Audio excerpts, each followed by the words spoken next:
Party leader Harish Rao sir చేగుర్తు party లీడర్ల మీద ఇరుసుకుపడ్డాడుల్లా. కాంగ్రెస్ లీడర్లు అరచేతుల వైకుంఠం చూపిస్తున్నారని అంటున్నాడు. అంతేకాదుల్లా గతంలో వండించిన ప్రతి గింజకి బోనస్ ఇస్తామని చెప్పి ఇప్పుడు ఒక సన్న వడ్లకు మాత్రమే బోనస్ ఇస్తామని చెప్పడం దారుణం అంటున్నాడు. గతంలో మేమందరం రైతన్నల కళ్ళలల్లా తిరిగేటోళ్ళం, కానీ ఇప్పుడు ఈ కాంగ్రెస్ సర్కార్లా ఒక్క మంత్రి రైతన్నల దగ్గరికి పోయిందే లేదు అని మాట్లాడుతున్నాడు.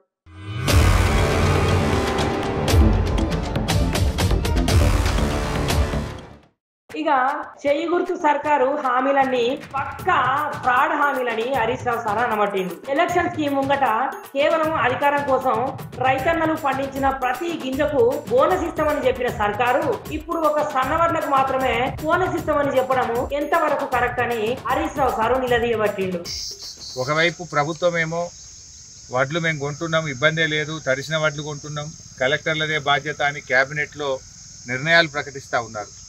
హైదరాబాద్లో మాటలు చెప్తున్నారు కానీ క్షేత్రస్థాయిలో పంట కొనే పరిస్థితి లేదు.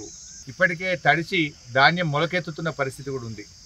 మరి తడిసిన ధాన్యం కొంటామని ప్రభుత్వం చెప్తుంది. ఇక్కడ ఎవరు అధికారులు కానీ ఎవరు సెంటర్లో తిరిగిన పరిస్థితి కానీ అధికారులు పట్టించుకున్న పరిస్థితి లేదు.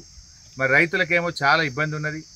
మరి సెంటర్లకు కొన్న వడ్లు రైస్ మిల్లుకు పోయిన తర్వాత తేమ శాతం ఉందని మొలకెత్తిందని రైస్ మిల్లులు ఆపడం, తరుగు తీసేయడం, మరి సంచికి 3 కిలోలు కట్ చేసే పరిస్థితి కూడా కనబడతా ఉంది. ఇప్పటికైనా ప్రభుత్వం మేల్కొని వెంటనే తరుగు లేకుండా వడ్లు కొనాలని చెప్పి డిమాండ్ చేస్తూ ఉన్నాం. తరుగు కూడా తీసేయకుండా చూడాలని కోరుతూ ఉన్నాం.